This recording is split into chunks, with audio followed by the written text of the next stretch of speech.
a big gamble. Justin was seen as immature and inexperienced with a weak grasp on policy, but he did wind up rising to the occasion in other ways. He was very charismatic and charming, very skilled at emotional appeals and empathy. In contrast to his conservative opponents, he was very skilled at articulating an optimistic, patriotic vision for the future of Canada, even if it was low on specifics. And thus, in 2015, he got elected Prime Minister. A man who would have probably never been considered for the country's top job in a different timeline, but he wound up getting it in ours because his party was willing to take a chance in a dark moment. And I think it is easy to see some parallels here with Joe Biden. Biden was elected to the US Senate in the early 1970s and began dreaming of a run for the presidency not long after. But he was never a very popular national politician and failed to rally other Democrats behind him. Whenever he made a formal attempt to run, his candidacies were brief and embarrassing flops. I'd like you to look me over. You have a right to know a lot more about me than you know now, which is probably little to nothing.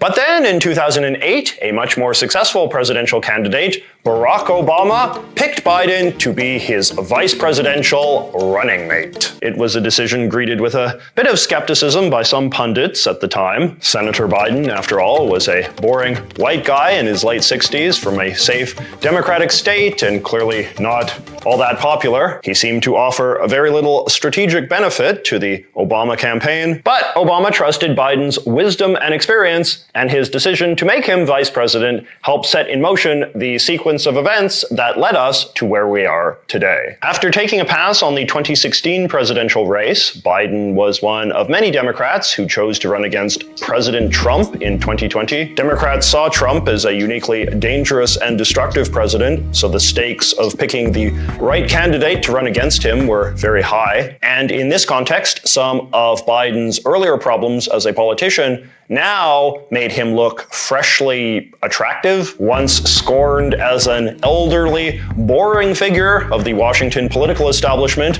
in the context of a race against Trump, Biden became seen as safe, moderate, experienced, and inoffensive. But you have my back, and I promise I'll have yours. And that apparently was just what voters were looking for.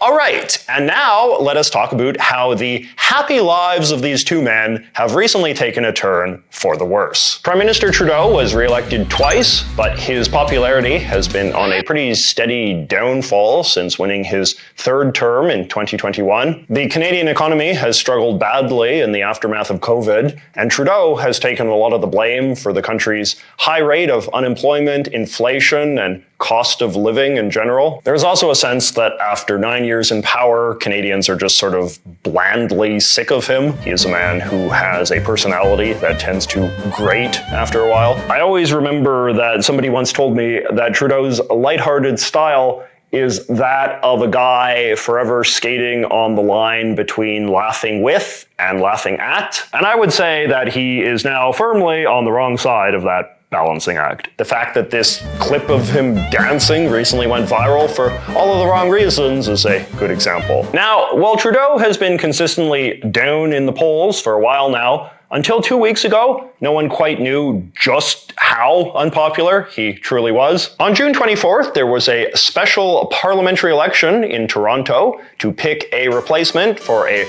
longtime Trudeau loyalist who the Prime Minister had recently appointed ambassador to Denmark. Toronto is considered like super duper safe territory for the Liberals, as urban centers usually are for progressive parties. But the Liberals wound up losing this special election to the Conservative Party in a major upset, and this triggered a huge panic. This is a stunning result. This is a huge upset for the Liberals. It's hard, Todd, to overstate the significance of the message that this sends the Liberals. If the Conservatives could win in Toronto, flipping a seat that the Liberals had held for over 30 years, then the thinking went that there were basically no safe Liberal seats anywhere in the country. This raised the possibility that in next year's general election, the Liberals could face a wipeout of truly epic proportions, perhaps something akin to what the Conservatives in Britain just went through. A few days later, Democrats in the US faced an equally rude wake-up call of their own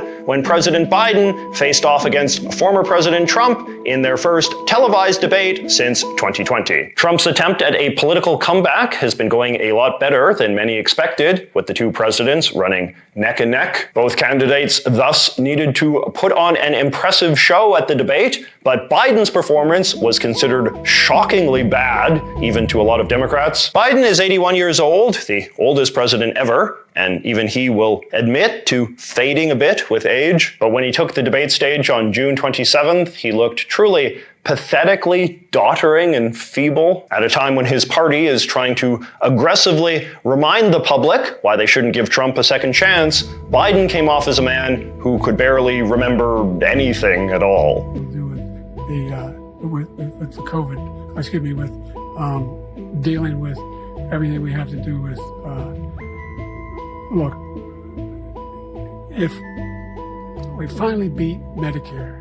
When you read the papers in Canada or the US these days, especially the analysis of some of the more liberal commentators, the defining debate in both countries is whether the top guy should stay or go. In order to salvage an election, the progressive parties are now clearly losing. The freakout is more severe in the US because Donald Trump is seen as a much more dangerous man than the Canadian Conservative Party leader, Pierre Poilievre. But a lot of Canadian Liberals still view Poilievre as this very right-wing figure who could dramatically change Canada if given unchecked power. Canada's next election also isn't until October of 2025, more than a year from now, which gives the Liberal Party a bit more breathing room to ponder its options. And what options are those? So, it is not uncommon in Canada for prime ministers to abruptly resign in office rather than face looming defeat at the ballot box. This then allows their parties the opportunity to install a new prime minister who can serve in office for a few months and hopefully put a new, more attractive face on the incumbent party. This most recently happened in 2003 when Liberal Prime Minister Jean Chrétien resigned, allowing his party to make former Finance Minister Paul Martin the new Prime Minister. Martin served for 6 months, then proceeded to lead the Liberals to a narrow re-election that they probably would not have been able to win under Chrétien. The problem for today's Liberals, however, is that there are just as many historic counterexamples in which this one weird trick has not worked. Two other recent Canadian Prime Ministers, Brian Mulroney and the old man Trudeau, also both resigned when their poll numbers looked dire. But in those cases, the guys who wound up replacing them still proceeded to lose the next election in a giant landslide. Part of this is because voters are very aware of the political scheming that is going on in these sorts of situations and don't always react well to it. A political party that abruptly installs a new prime minister that nobody voted for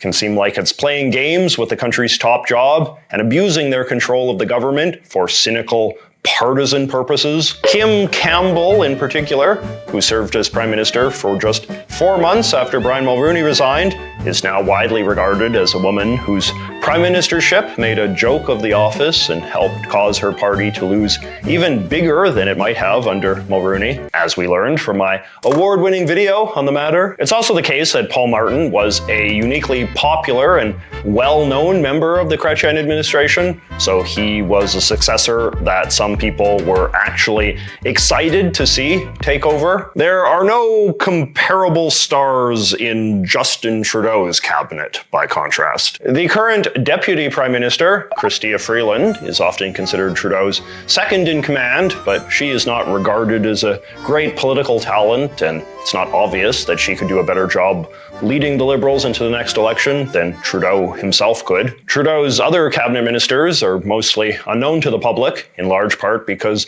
Trudeau himself has been such a domineering personality in Canadian politics over the last decade, which was obviously a great asset at one time, but now the Liberal Party is very much dying by that same sword. The Democrats in America face a very similar sort of dilemma. While no one expects Biden to resign the presidency outright, there are calls from some prominent progressive commentators, politicians, and donors for him to step down as the Democrats' presidential candidate and let his party install someone better. But because the American election is just in 4 months, skeptics of this idea are very skeptical and say it is way too risky. While in both Canada and America, there would have to be some sort of